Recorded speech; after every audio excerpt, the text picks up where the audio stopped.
something like that. Who knows? But we are here on Bonnie Research Station. We're going to research the topic, actually, and find out whether it helps your core. Up here on the top of the map, we have representing Team Whatmate, the awesome bear. And I forget what logo I just attached to him, but it's this one. It is TimeToTell. And some sort of ambiguous X cross T plus team logo. It's a thing. And down the bottom of Vonnie Research Station, the red Zerg. It is LYOTIS, teamless, and representing the prestigious KT Rolster. Yeah. I think if I could join any Kespa team, that would be the one I would join. Mostly because Life just joined them. That makes sense. But I don't know. I'd be cool with any Kespa team, really. Yeah. Is that so much to ask? Come on, Kespa. I mean, I just want to see if like I can pay them like 1 month's rent at like market just rate for like Korea, so and just like go train, just like be on the team, just like a C teamer on the team. And LYOTIS actually going for a drone scout. This whole group has been surprisingly scoutless. I mean, the Zergs have just been relying on their overlords or Zerglings to get their scouting done.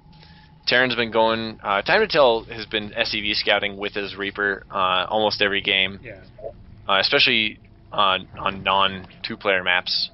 But this is the first time I've seen LYOTIS actually go for a drone scout. Maybe because this map is really long and the Overlord doesn't really get over there in time to see important early game information if you're afraid it's going to happen. Do this? Proxy hatch! That's why. Oh, yes. That's why. That is the best way to drone scout. Like, the most interesting man in the world, he does not always drone scout, but when he does, he proxy hatches. Exactly. I love this. Getting some nice shenanigans going on here. Yeah, especially since TimeToTell's only military unit on the way is a Reaper, which is not only a third of the way done right now, and that's not going to be enough to stop a hatch. Yeah, and it's rallied complete. Like, he won't even see it because he's not going to go out there. No, like, yeah, that's this hatch. The beauty of this one, because it's technically the third base. He's not even gonna. Nope. Oh, and he's saving up minerals to take his CC right now. He's not gonna have any idea that this is out there. Oh man. Yeah, he's probably not gonna see this until there's like creep and spine crawlers there. The KT logo is so subtle on this map. Yeah, especially with the creep. Yeah, you can barely see. Like, that's it. I was looking at that. I forgot what team I put him on, and you can only see like the little tilde. Yeah. So the Reaper is coming in here now. We'll see that the pool is done. Gonna go check the natural. See that that's a little odd, but he could be outdoors. He could be out in the third one. He doesn't know yet. And Queen doesn't even get a shot off on the Reaper. It's poking away at a drone, but the proxy hatch is done. He's got one drone complete over there. Queen halfway done there. Oh, and he sees there's nothing going on at the natural there. And he's got a factory on the way. He needs to get bunkers. Yeah, he's bringing 2 SCVs down now. He's getting a bunker on either side of the ramp. I don't know if I like that much. The spine crawlers are going to be able to poke away at those really easily. And a spine crawler can actually outrange a bunker. His position right. He's actually sending his 2 Marines down across the map. That's I don't know. Not that great of a play. He's going to pick up an Overlord. If the Marines... Yep, there you go. Probably going to get that Overlord. He could hightail it for that high ground, which it will, but it's going to die first, I think. Preparing 1 spy crawler done, 2 on the way here at this proxy natural. This could go very sourly for either player right now if they don't do it right. It's actually salvaging one of the bunker. He's going to be fine. He's going to have a siege tank out here in about a minute, but... Yeah, this spine crawler is actually going to be able to hit this bunker, I think. It's close. Jack Attack would know. That's true. Oh, the Reaper's going to go down. There's a video on that, too. On the angle, the diagonal angles of things. When Creep Tumor gets taken out. Yeah, these Marines that were outside are not going to get back in. No way. Yeah, the wall, basically the wall is down. None of these are still in range. You can't put a Creep Tumor there, LYOTIS. You already tried that. Yeah. Yeah, LYOTIS has lots of minerals. He needs to take his expansion back at home, or Get another queen. He needs to be spending that. Oh, there he goes. Some more spine crawlers. That'll work. He's gonna. Once he successfully gets a creep tumor down here, gets creep up on the ramp, that'll be nice. And roaches are gonna be on the way here in a second. There they go. 3 roaches started. He actually has a spore crawler going. Yeah, I guess. Yeah, I mean, there's no mothership core that's gonna come out here and help this, so I don't know how helpful that's gonna be. And probably no cloak bandages, but the siege tank is out. That'll be and there's no creep on the high ground now. I think that might spell the end of this pressure, unless he gets the roaches up to deny it. But there's going to be a second siege tank on the way here shortly, as soon as TimeToTell gets himself on supply block. He doesn't have a single supply depot even on the way currently, so it's going to be a little while. Ooh, queen goes down. 3 roaches going up. He brought his spine crawler up. Yeah, with repair, that siege tank's not going to go down, and LYOTIS has just totally misfired his creep spread here. He had 2 creep tumors get picked off by the bunker there, and hasn't gotten creep up on the high ground. He moved that spine crawler up on the high ground as though he could plant it, but there's just no way. He needs to reposition that spine crawler before it dies, and nope. Taken out by the siege tank. Now siege tank going to work on this spore and spine here. And I don't know how much longer LYOTIS is going to be able to keep this up. Yeah, he expands back at home. Yeah. He needs to transition to something. Yeah, I think the biggest thing was doing roaches as part of this, as opposed to just like speedling or something. Because the whole idea is you take the wall, like you make sure the wall's not there. Yeah. Once the wall's not there, speedlings are supposed to just flood in or something. But roaches, it turns into just a more traditional front door attack, which isn't as big a deal. Whereas if you get speedlings, they just bypass the bunker, swarm the tank, he just couldn't whatever. Efficiently spend his money with the roaches. Like he's got a lot of larvae and a lot of minerals right now. Oh, roaches may find a good time there. They do. SCV's getting pulled. Might be able to pick up a few kills here. There's actually like no bio here, so if he can get a decent amount of SCV kills here, I think. One Marauder which is almost dead. Yeah, he needs to target fire that. Yeah, that's the only thing that's going to save him. Nope, and they get surrounded and they're going to get cleaned up now. 5 SCVs go down though, and he's actually still ahead by 3 in workers, so 28 SCVs to 25 drones. But he has a second base already established, and LYOTIS is just now mining on his natural. He's got a couple drones mining at this proxy natural thing, but that's going to be short-lived here. Another siege tank is out, and TimeToTell is rebuilding his wall now. Now with 2 Marauder production coming out, and now he's getting a medevac out. He needs to get stim. Does he have stim? Yeah, he has stim already, so Stim, Marauder, Marine with medevac support will absolutely crush roaches.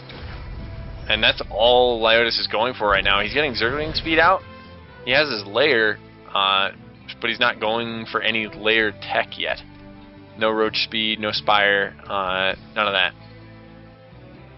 Yeah, a bunch of lings are coming up, but with the wall reestablished, that certainly is an issue. There is a drop that is landing at where the natural should be, but it's not there. Yeah. So. Well, where did he? Yeah. Is he just? Did you see he just pulled all his drones from his main? Yeah. His sort of natural. Now he has 31 drones. That has to be just a huge misclick. There's no way he barely sees this drop, and it's 4 Marines and 2 Marauders. No reason to pull all your drones. He does take out the tank. A lot of SCVs are going down up front. Another tank does come out, but it's going to get picked off potentially immediately. Yeah, these 5 roaches just die so fast to these Marauders here. Hanging behind, while the roaches are distracted, taking off a siege tank, which is important. The Marauders just go to town on them, and that's GG. LYOTIS can't hang in this anymore. I think the biggest deal there is that LYOTIS just totally misfired his creep tumors. Yeah, that was it.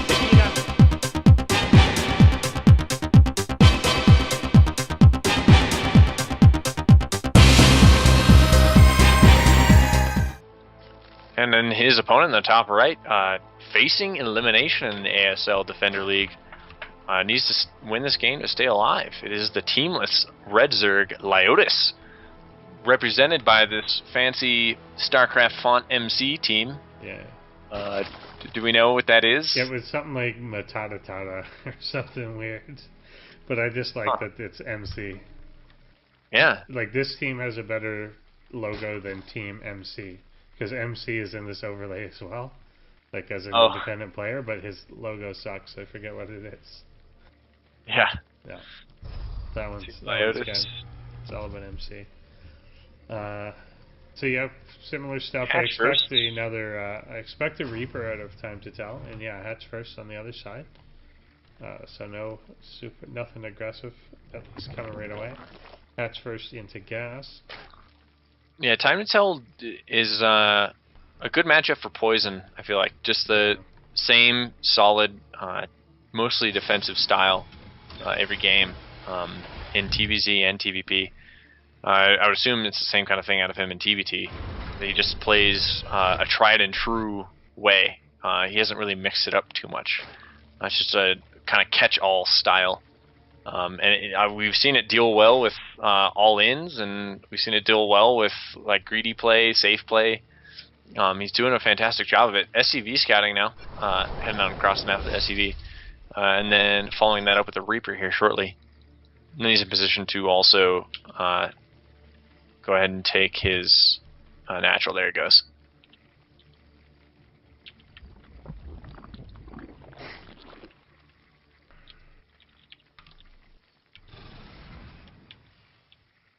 Yep, and going for the reactor behind that again, so just the single one. Mm-hmm. And I think that is prudent. Again, where he's not particularly aggressive with these anyway, he more prefers to keep that Reaper alive to scout again or to follow up with Hellions, so he doesn't risk losing the first one really.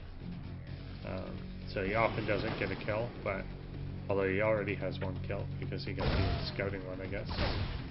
Yeah, and the Queen isn't even started for LYOTIS. He's got a bunch of slowlings on the way. But he needs to start speed as soon as possible. He's up to 200 gas now. And that Reaper doing well. It's only got the one kill, but he's going to get pushed away by this flood of lings there. But that was a lot of lings, and those should be drones now. Yeah, LYOTIS, one of our only players in the group that's done like something different almost every map.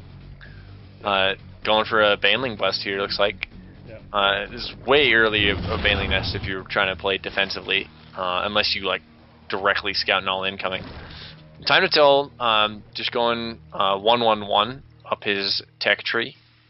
Not a true Destiny Cloudfist since you got the second command center in the middle there. Sure. The Hellions are going to come out, and I think the Hellions are going to be able to get out across the map and see this coming. And LYOTIS is going to be looking to get like a surround on those Hellions out in mid-map, and then move across and do a lot of damage with his Banelings and Speedlings. Especially since Time to Tell is only moving out with 2 Hellions rather than waiting for 4 to move out at all. Yeah, he kind of got the Baneling Nest itself a little sooner than he had to. Could have stayed at speed a bit quicker, then put the Baneling Nest down. Yeah, because I have a feeling he doesn't need that until later. Yeah. I have a feeling, based on like what he was talking about, he was trying new things last game that like he may not necessarily know how to do a precise 2-base Baneling bust. Yeah. Just kind of generally winging it or roughly going off a build order, but yeah, you want to start your Baneling Nest with speeds like halfway-ish, so that your Zerglings start heading across the map with speed, and then Baneling Nest finishes, and then you morph from right outside the base when you need them. I mean, he's got 3 morphing right outside the Terran's base, and there's 4 Hellions across the map, and the wall is coming up here. Lings are going to intercept the Hellions. Are they going to see it? Yeah. So yeah, I'm not sure he knows what he wants to do now, because he wants to get those completely across the map. And the Hellions, seeing that many, actually realize that they're in the wrong place. Yep. So and it's kind of they're going to be trapped outside the wall, though. I mean, there's no way he can safely lower that depot. Morphing in a bunch of Banelings now, 6 on the way, in addition to the 4 that were already there. That's 10 Banelings. He's going to be able to annihilate this wall. SCV poking out here to see what's going on. And the Hellions and Reaper are coming back, and they're going to get surrounded if they aren't careful. Banelings coming in here. They're going to be able to target down that bunker, and the 2 bunkers behind aren't done yet. The wall gets annihilated. Still 3 Banelings alive. Coming into Hellions behind the wall. They're doing well. All these Zerglings are injured. This is going to get cleaned up here. Going to lose a few SCVs, though. Yeah, he's just shift queued up all of the SCVs here. Oh, wow. Losing way too many SCVs for how many Hellions he has here to defend against this. It is true, but he still comes out of this with, well, at least up until right that second, had an 8 SCV lead even after they all died. But now they're completely even again. But yeah, I've got to say, given that he lost basically no army. He lost the SCVs, but that just really brought him to even. He's going to reestablish this wall, which is now going to be unbreakable. And yeah, and he's got the Cloak Banshee. Yep. Now going after all this stuff. So, and there's nothing really to even. Like, he could build a spore. I don't think he knows that. Oh, there, he's got a spore on the way in the natural, but nothing in the main to guard this. He's starting the spore now, but I mean, the Banshee can just target down the spore, and Queens. He's been missing so many injects that he's got transfuse energy actually on the Queens, but the Banshee getting a lot done here, and this TimeToTell is just pulling ahead. He's got 11 kills on the Banshee now. And he scoots away and uncloaks right as the spore crawler is about to finish. That reminded me of like a Carbot cartoon where the Banshee kills like 80 things and then the cartoon ends with the spore finishing. Yep, yeah. After the Zerg base is ravaged. Yeah. Yeah, I mean, I don't ever see what's wrong when people complain about Banshees, because I feel like a flying DT with 7 range is definitely not imbalanced or anything. There's nothing wrong with that at all. No, it's totally cool. I mean, who doesn't want that? Yeah, in fact, I think we should give it a speed buff in Legacy of the Void. Yeah, I mean, absolutely. And a range increase, probably. Yeah. And also shoot air. Yeah, clearly. Probably. Clearly. Like with an AoE. Yeah, and LYOTIS actually isn't able to even afford his game plan that he went up with. He got the double Evo and the Roach Warren and the Lair. Now he wants to be getting Roach speed +1/+1 and then a bunch of Roaches to go and kill the Terran, which you can do even though they have like the Banshee out and stuff to defend. Because like you want to be hitting like right now when their production is just like ramping up rather than complete. But he lost so many drones and didn't really get much done. And he's actually going for a Nidus. And he's got the Overlord in position on the left side of the map, but TimeToTell does not clump his buildings poorly. He's got his base pretty well covered vision-wise, as long as he can react in time. And I mean, I think this would be like just a great time to throw down Infestation Pit and just swarm host right outside the Terran's base or something with Roaches in support. He's so far behind. He needs to do something to get back in this game, and I'm not sure the Nidus is going to work out since TimeToTell's base is so well covered in vision. Yeah, there might be something right in the top corner, like almost right where the Overlord is, but I don't know if he would be able to get away with it. Probably not. I'm watching TimeToTell's camera here, and the Nidus worm is done. It's loaded up. He's just waiting for some more Roaches to go in there, I think. But he's actually moving out across the map now to the left side. Yeah, if the army's out of position, this could help. Yeah.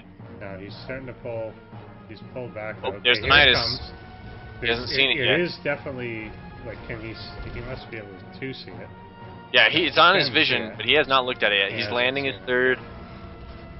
It's interesting. He's putting on a little bit of pressure on the natural. Oh, the Nidus finishes.